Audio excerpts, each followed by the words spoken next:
ನಮಸ್ತೆ ಸ್ನೇಹಿತರೆ, ವಿಜಯ ನ್ಯೂಸ್ಗೆ ಸ್ವಾಗತ. ಗಂಜಗುಂಟೆ ಗ್ರಾಮದಲ್ಲಿ ಅದ್ದೂರಿಯಾಗಿ ನಡೆದ ಮೊಹರಂ ಹಬ್ಬದ ಆಚರಣೆ. ಶಿಡ್ಲಘಟ್ಟ ಹಿಂದೂ ಮುಸ್ಲಿಮರ ಪ್ರಸಿದ್ಧ ಹಬ್ಬವಾದ ಮೊಹರಂ ಹಬ್ಬವನ್ನು ಗಂಜಗುಂಟೆ ಗ್ರಾಮದಲ್ಲಿ ಅದ್ದೂರಿಯಾಗಿ ನಡೆಯಿತು. ಇನ್ನು ಹಬ್ಬವನ್ನು ಕುರಿತು ಮಾತನಾಡಿದ ಗಂಜಗುಂಟೆ ಗ್ರಾಮ ಪಂಚಾಯಿತಿ ಅಧ್ಯಕ್ಷರು ಜಿ ನರಸಿಂಹಮೂರ್ತಿಯವರು, ಈ ಹಬ್ಬವನ್ನು ಸುಮಾರು ವರ್ಷಗಳಿಂದ ವಿಜೃಂಭಣೆಯಿಂದ ಮಾಡಿಕೊಂಡು ಬರುತ್ತಿದ್ದು, ಈ ವರ್ಷ ಸಹ ಹಿಂದೂ ಮುಸ್ಲಿಂ ಬಾಂಧವರು ಹಾಗೂ ಗ್ರಾಮದ ಜನರು ಒಟ್ಟಾರೆ ಸೇರಿ ಅದ್ದೂರಿಯಾಗಿ ಆಚರಣೆ ಮಾಡಿ ಈ ಮೊಹರಂ ಹಬ್ಬದ 10ನೇ ದಿವಸದ ಪ್ರಯುಕ್ತ ಗ್ರಾಮದಲ್ಲಿ ಮೆರವಣಿಗೆ ಮುಖಾಂತರ ಆಚರಣೆ ಮಾಡಲಾಯಿತು. ಇನ್ನು ಮೊಹರಂ ಹಬ್ಬದ ವೇಷಧಾರಿಗಳು ಧರಿಸಿ ತಮಟೆ ಶಬ್ದಕ್ಕೆ ಜನರು ಕುಣಿದು ಕುಪ್ಪಳಿಸಿ ಗಂಜಗುಂಟೆ ಗ್ರಾಮ ಪಂಚಾಯಿತಿಯ ಸದಸ್ಯರು, ಗ್ರಾಮಸ್ಥರು ಹಾಜರಾಗಿದ್ದರು. ವಿಜಯ ನ್ಯೂಸ್ ಚಿಂತಾಮಣಿ. ಸ್ಥಳೀಯ ಮಾಹಿತಿಗಾಗಿ ವಿಜಯ ನ್ಯೂಸ್ ಅನ್ನು ಸಬ್ಸ್ಕ್ರೈಬ್ ಮಾಡಿ.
ಆಚರಣೆ ಮಾಡ್ತಾ ಇದ್ದೀವಿ.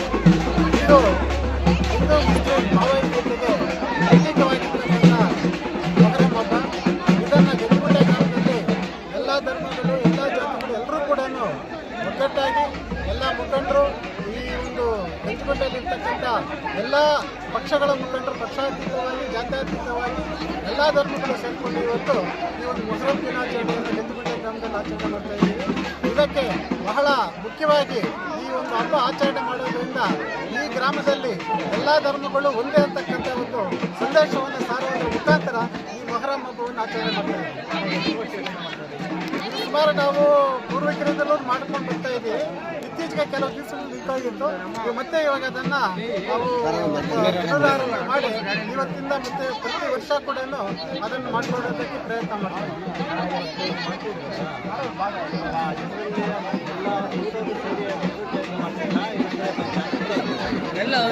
ಒಗ್ಗಟ್ಟಾಗಿ ಗ್ರಾಮದಲ್ಲಿರ್ತಕ್ಕಂಥ ಎಲ್ಲ ಪಕ್ಷಗಳ ಮುಖಂಡರು, ಎಲ್ಲ ಧರ್ಮಗಳ ಮುಖಂಡರು, ಮುಸ್ಲಿಂ ಮುಖಂಡರು, ಹಿಂದೂ ಮುಖಂಡರು ಮತ್ತು ನಮ್ಮ ಊರಿನಲ್ಲಿರ್ತಕ್ಕಂಥ ಎಲ್ಲ ಜಾತಿಗಳ ಮುಖಂಡರು ಕೂಡ ಒಗ್ಗಟ್ಟಾಗಿ ಸೇರಿ ಪಕ್ಷಾತೀತವಾಗಿ ಇದನ್ನು ನಾವು ಗ್ರಾಮದಲ್ಲಿ ಆಚರಣೆ ಮಾಡ್ತಾ ಇದ್ದೀವಿ. ಈ ಒಂದು ಹಬ್ಬ ಆಚರಣೆ ಮಾಡೋದ್ರ ಮುಖಾಂತರ ಇಲ್ಲಿ ಯಾವುದೇ ರೀತಿಯಾಗಿರ್ತಕ್ಕಂಥ ಧರ್ಮಗಳ ಮಧ್ಯೆ ಇರ್ತಕ್ಕಂಥ ವೈರುಧ್ಯ ಆಗಲಿ, ಜಾತಿಗಳ ಮಧ್ಯೆ ಇರ್ತಕ್ಕಂಥ ವೈರುಧ್ಯ ಆಗಲಿ ಇಲ್ಲ. ಈ ಗಂಜಿಗುಂಟೆಯಲ್ಲಿರ್ತಕ್ಕಂಥ ಒಂದು ಸಂದೇಶವನ್ನು ಈ ಹಬ್ಬ ಆಚರಣೆ ಮಾಡೋದ್ರ ಮುಖಾಂತರ ನಾವು ಸಂದೇಶ ಕೊಡ್ತಾ ಇದ್ದೀವಿ. ಎಷ್ಟು ದಿನಗಳ ಇವತ್ತು 9ನೇ ದಿನ.